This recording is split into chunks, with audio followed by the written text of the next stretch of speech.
Will Smith's appearance at the courthouse was completely unexpected.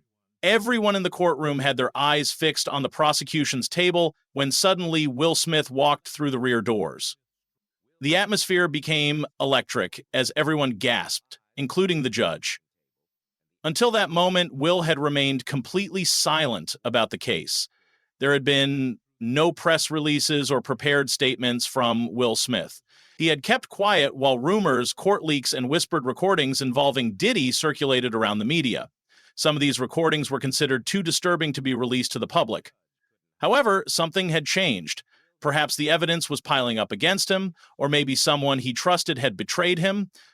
It could have been because certain videos were played in private sessions. Whatever the reason, Will had decided he could no longer stay quiet. When Will Smith took the witness stand, the courtroom was completely unprepared for what he was about to reveal. His testimony about Diddy, the parties, the manipulation, and the systematic control was both explosive and served as a warning to everyone present. Day one of the Diddy trial had begun like any other, with the usual low chatter from the press and attorneys whispering about their strategies. But when Will Smith entered the building, everything changed. Will came alone, without his usual entourage, legal team, or any announcement. The silence in the courtroom was so complete you could hear a pin drop. Everyone could see that this was genuine by watching Will walk calmly and methodically with a serious expression on his face. At the defense table, Diddy had been talking with his attorneys when he noticed the judge's raised eyebrow, saying, Will has been watching with his attorneys when he noticed the judge's raised eyebrow. This caused him to stop mid-sentence and turn pale. Will walked straight to the witness stand, avoiding everyone's gaze, even Diddy's. He began by saying, "This is not a subpoena for me to appear here today. I wanted to speak." The court granted his request, and the entire trial changed direction. What Will was about to say had never appeared in any media story or social media leak. Will explained that his story began with something that had happened at a private party attended by Hollywood's elite. This experience had stayed with him for years, and his long silence had been eating away at him. He admitted to the court, "I've directed films that explore bravery and discussed honesty. Acting like heroes has earned me awards." He glanced briefly toward Diddy, but maintained his conviction that he needed to be honest about what he had seen and experienced. Quoting Diddy, he said he had met Wilson, saying he deserved to be honest about what he had seen and experienced. Like many Hollywood relationships, Will told the courtroom that it all started with an invitation. A mutual acquaintance who was well respected in the industry had facilitated the meeting. They presented it as an exclusive event, Diddy's annual private party. It seemed like nothing unusual, just a gathering of influential people in the entertainment business who wanted to network and share ideas. Will didn't question it since he had received similar invitations before. However, Will could tell something was wrong as soon as he arrived. The party took place in a remote hilltop mansion with a curved driveway lined with black SUVs. Security guards were stationed all around the property, not just at the gates. As soon as Will entered, his phone was taken away. This should have been the first warning sign. They claimed it was for privacy to ensure everyone's safety and comfort, but it seemed more like they were trying to hide something. Will continued to describe how he was led around the estate. The music was soft and the lights were dim. Although there were no obvious cameras, mirrors placed at strange angles made it feel like everything was being watched. After Will had mingled for a while and had a few drinks, Diddy approached him one-on-one. Diddy said something like, "Now you'll see why our circle is so powerful." According to Will, this statement came with a smile that was unfriendly and calculated. When Will followed Diddy to a lower floor of the mansion, thinking he was going to meet with industry heavyweights, he was shocked by what he saw. Some people were obviously drunk beyond reason and in uncomfortable positions. Will recognized several of them from famous movies and songs. Some seemed uneasy, as if they weren't really choosing to be there. Diddy was directing everything like a producer on a movie set, while others watched and recorded on small devices. Will took a long breath and paused in his testimony. He explained that the point was to make him confused and unsure of what to do. He said that sitting silently after witnessing something like that makes you complicit. A week after the party, Will received a package at his private address. It contained a flash drive and a handwritten note that said, "Welcome to the family." According to Will's testimony, the level of terror he felt when he viewed the contents was unlike anything he had ever experienced. The video was filmed that same evening at the party. It was disturbing enough on its own, but some of it showed Will doing nothing more than just being there. However, through clever editing, it was made to appear as though Will was participating rather than just watching in shock. This was when Will realized that these weren't really parties at all, they were blackmail operations. Every gathering gave someone more power to use against anyone else who showed up. A few days later, Will received a call from Diddy. He started by asking about the welcome present, and then quickly shifted to discussing possible business partnerships. Will was expected to play along because they were now bound by shared secrets. The message was clear. Will described a conversation that had stayed with him ever since. Diddy had casually mentioned that after visiting one of his gatherings, a promising young actor had suddenly become difficult to work with. Diddy said, "It's a shame when talent doesn't understand how the business really works." 2 months later, the actor's career had completely stalled. There were no new jobs, no callbacks, and nothing else happening. Eventually, they quit the entertainment business altogether. Will looked around the courtroom as he explained that it wasn't just about wild parties. Everything was carefully planned and calculated. Those who cooperated after being compromised found new opportunities opening up for them. But those who fought back saw their careers destroyed. Will looked directly at the jury and said that for a long time, he had been trying to protect his family, his work, and his reputation. However, he had been hiding the fact that he was complicit in a system that was harming people. After that first party, Will began receiving frequent invitations to Diddy's events. He turned them all down, but it seemed like every time he did, something bad would happen. Funding for a project he was involved in would disappear. A director he was supposed to work with would receive a better offer. Scripts that had been offered to him would end up in someone else's hands. Will testified about the pattern he noticed. At first, it seemed like bad luck, the normal ups and downs of the entertainment business. But it happened at exactly the same time every time, and Will wasn't alone in experiencing this. He had conversations with other performers who shared similar experiences. In their coded conversations, they would ask each other whether they had been to the house or received a present, because they were all afraid that someone might be recording them and could use anything they said against them. And so while Ed sort of got swept up in some... In 2017, Will described an experience that made him consider going public with what he knew. He had told someone he trusted that he was thinking about speaking out. 3 days later, a blogger released a completely fabricated story about his private life. The details were carefully designed to seem convincing enough that trying to deny them would only create more attention. There was no mistaking the message. This was just a taste of what would happen if he spoke up. According to Will's testimony, Diddy's network extended far beyond just the entertainment industry. He was well connected in the media, with powerful business people, and with those who controlled advertising money. Their influence reached into virtually every aspect of public life. If you were on the right side of the system, problems would magically disappear. Legal issues would be resolved mysteriously, and bad press would never surface. However, if you were on the wrong side, rumors, attack pieces, and anonymous sources sharing damaging information could appear out of nowhere. Will saw other people try to escape this system. Talented individuals tried to break free and separate themselves from the situation. For nearly all of them, relationships ended, friendships dissolved, and support networks crumbled, both professionally and personally. This isolation was intentional, and Will's expression grew increasingly angry as he described it. For many years, Will had kept quiet. He told himself he was protecting his loved ones, his career, and everything he had worked for. However, when charges were filed and evidence started coming to light, he realized that staying quiet wasn't protecting anyone. It was actually an admission of guilt. When the first allegations against Diddy appeared in the press, Will told himself it wasn't his story to tell.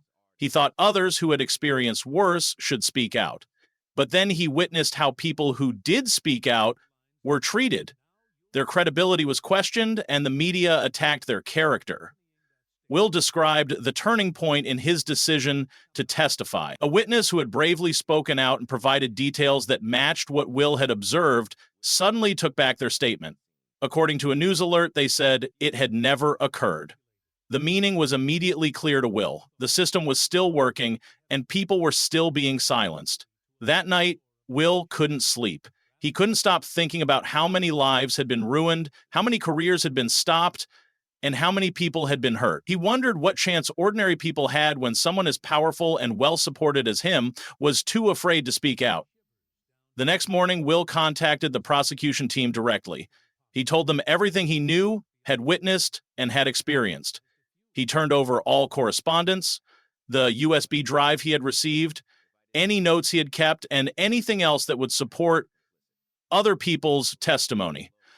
Looking at the jury, Will said he wasn't trying to play the victim. He was there to admit that he had contributed to the problem by staying silent.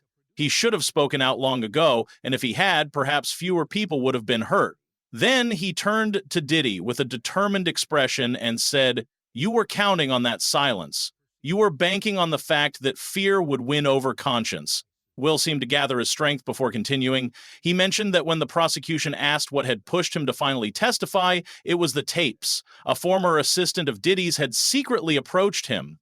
This person had been carrying the burden of responsibility for years and was in charge of organizing potentially damaging materials. Will was told that hundreds of recordings were filed according to each person's potential usefulness and the severity of damaging information they contained. The prosecutor came forward with a sealed envelope containing evidence marked as Exhibit 53. When Will saw the file index, he knew it was an exact copy of what the assistant had shown him. The list contained names of influential figures from entertainment, business, and politics. Next to each name were notes with phrases like useful, explicit, explain, minor present, and financial compromise. Will explained how the assistant had shown him this information. The actual tapes had been seized by federal investigators, but they had demonstrated the catalog and organizational structure to him. They even showed him his own entry in the database, complete with dates and additional paperwork. The prosecutor handed out more documents and asked Will to identify an email chain and explain its importance. Will nodded and explained that it was Diddy's correspondence with several executives about how to handle an actress who had started talking privately about her experience at one of these gatherings. They had outlined a three-part strategy. First, they would discredit her with unimportant stories that would make people doubt her credibility. Second, they would use financial pressure from projects she was involved in. Finally, they would release embarrassing clips while protecting themselves. Will's gaze shifted to Diddy as he continued. The actress did a complete turnaround 3 weeks after these emails were sent. She claimed she was having memory problems due to mental health issues and announced she was leaving the profession. She hasn't worked since then. When Will saw the full extent of the operation, he realized it wasn't just about individual careers. An entire power system based on fear and compromise was in control. Everything was planned to put certain people in an unshakable position. The recordings, the strategic use of information, it was all carefully orchestrated. The prosecutor showed a document on the courtroom screens and asked Will to identify it. Looking at the screen, Will recognized it as a text message exchange between Diddy and himself from 2018. It was from the third time Will had turned down an invitation to one of Diddy's events. The message read, "This is getting difficult. You're making this harder than it needs to be. I still have our first meeting to remind you of. I hope your children never have to see their father in that light." Despite his hands becoming tense, Will's voice remained calm as he explained that this was the first time there had been a direct threat. Everything before had been subtle suggestions. In this message, Diddy was making it clear that he would use the material he had if Will didn't comply. Will described how he handled the threat. He didn't respond to the message. Instead, he started documenting everything.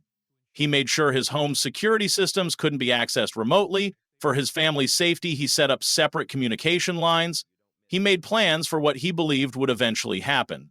That something would be released to hurt him simply because he refused to go along with the system. The deciding factor in Will's decision to testify came when he spoke with another witness in the case. Despite the risks involved, federal investigators had obtained evidence that couldn't be destroyed or manipulated anymore. They told him that the system might collapse if enough people spoke up at once, and Will knew then that it was time.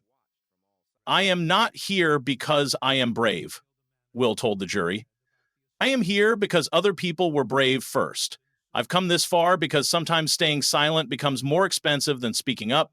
Just think about the impact on people who don't have the same level of protection I do. If someone like me, who has access to many resources, felt trapped by this system for years, imagine what it was like for others." The court gave Will permission to speak directly to Diddy in his closing remarks. He stood up from the witness chair, straightened his back, and looked directly at him. "You built an empire from threats and intimidation," he began. "You called it business. You said it was loyalty. You claimed it was family. But the system you created trapped everyone around you." Even when his lawyer frantically whispered something in his ear, Diddy remained perfectly still, staring directly into Will's eyes. For the first time during the trial, he appeared truly terrified. Will continued, "At your gatherings, I saw what you did to those people. I saw what you did to people who disobeyed. You didn't create success, you manufactured fear." From his jacket, Will pulled out a small flash drive. "You sent me your insurance policy a long time ago. I'm giving it back because it's completely worthless now. The truth is already out." Looking at the jury, Will said, "You're missing the bigger picture if you think this is only about inappropriate behavior at private parties. This system was designed to control people, silence them, and compromise them. It affected not just individuals, but also the content we consumed, the people who became famous, and those who disappeared into obscurity." As a final act, Will confronted Diddy directly. "You used to say bad boy for life, but now it's over." Will returned to his seat, collected his notes, and quietly left the courtroom. For the first time in decades, Diddy wasn't controlling the story. His normally cool composure completely collapsed. Throughout the trial, his hands shook as he wrote notes for his attorneys, and he looked around the room as if trying to find an escape route. Rather than looking victorious, Will Smith appeared to have finally put down a heavy burden as he left the witness stand. As everyone in the courtroom tried to process what they had heard, silence fell over the chamber. Even the judge seemed speechless for a moment. A few jurors wiped away tears. The journalists gathered outside, but Will continued on his way without speaking to the media. His security team formed a protective barrier around him as he hurried to his waiting car. According to reports, when a reporter asked if he was afraid of retaliation because of his testimony, Will said, "The truth doesn't need to fear exposure, only lies do." According to those familiar with the situation, Will's testimony caused a major shift in the entertainment industry. Studio executives held secret meetings behind closed doors. Publicists received panicked calls from clients worried about their connections to Diddy. Artists who had worked with him for years released carefully written statements denying any involvement in his inappropriate actions. Crisis management teams worked overtime, and legal departments reviewed contracts and associations in preparation for the questions that were sure to come. The most revealing response came from social media, where the public finally began to understand things that had been obvious for a long time, but had been ignored. Old interviews with Will resurfaced, showing awkward moments when he had clearly become tense when Diddy was mentioned. Red carpet footage showed them interacting in a way that seemed fake and strained. At music industry events, their paths clearly never crossed, even though they were both present. Media experts began looking at previous stories with fresh eyes. They noticed that negative stories about celebrities often appeared just after they cut ties with Diddy. Promising careers suddenly stopped for no apparent reason. Certain narratives were emphasized while others were downplayed. The judicial system felt the most immediate impact. Within 48 hours of Will's testimony, the prosecution announced that 3 more high-profile witnesses had come forward. These witnesses had previously refused to testify because they feared the consequences. The wall of silence was beginning to crumble. The financial consequences quickly added up. Stock prices of companies connected to Diddy's various businesses fluctuated as investors became nervous. Some brands that had endorsement deals with him announced they were putting their partnerships on hold while they gathered more information. music streaming services quietly removed his playlists, Will's testimony was particularly damaging because of the detailed nature of his account and the evidence he provided, not to mention his celebrity status. This wasn't emotional hearsay, but rather a documented description of a complex control system that matched patterns described by other witnesses. Most importantly, Will's testimony seemed to encourage others to come forward. People at all levels of the entertainment industry began speaking about their own experiences, not just with Diddy, but with the widespread culture of silence and complicity that had existed for decades. What had started as an investigation into one powerful man was shaping into a much larger reckoning. Mental health professionals reported that people working in the entertainment industry were calling support hotlines at an alarming rate. One therapist who specialized in the field stated, "What we're seeing is a collective trauma response. Many people are now recognizing traumatic experiences for what they really were after having normalized them for so long." After giving his testimony, Will mostly stayed out of the public eye. According to people close to him, he focused on his family and his mental health. An acquaintance who spoke to journalists said this wasn't done for attention or publicity. It was done because it was necessary. Legal professionals began speculating about what this would mean for the case. A former prosecutor commented, "It's impossible to ignore testimony from someone of Will Smith's stature because of his level of credibility and the public's trust in him. The clarity of his testimony and how it fits with other evidence makes it very difficult for the defense to dismiss. They'll try to call it hearsay or exaggeration, but that's a tough sell." When court resumed the next day, the judge addressed the impact of Will's testimony head-on. "This court acknowledges the significance of yesterday's proceedings. Our legal system is based on facts and evidence, not sensationalism or celebrity, and I want everyone to remember that. However, we must carefully consider every witness who comes forward, despite the risks they face." The prosecution used Will's testimony as a foundation for additional evidence and witnesses. They stated that multiple witnesses had now confirmed from different perspectives that what Will described wasn't an isolated incident, but rather part of a larger pattern and system of operation. Diddy's legal team appeared visibly stressed. Their strategy of characterizing accusers as opportunists or people with personal grudges had been a major part of their defense. When facing someone with Will's fame and resources, this approach failed. Their cross-examination attempts seemed ineffective as they focused on minor inconsistencies rather than addressing the substance of the testimony. The lasting image from that part of the trial wasn't about legal arguments or procedures. Instead, it was about two contrasting faces. Will Smith, whose expression showed relief at having finally spoken his truth, and Diddy, whose expression showed terror at watching his carefully constructed world fall apart. As one cultural critic wrote in a widely read analysis, Will Smith didn't just testify against an individual, he testified against a system that turned power into control, silence into participation, and fear into dominance. In doing so, he may have helped bring down an empire far larger than any single person.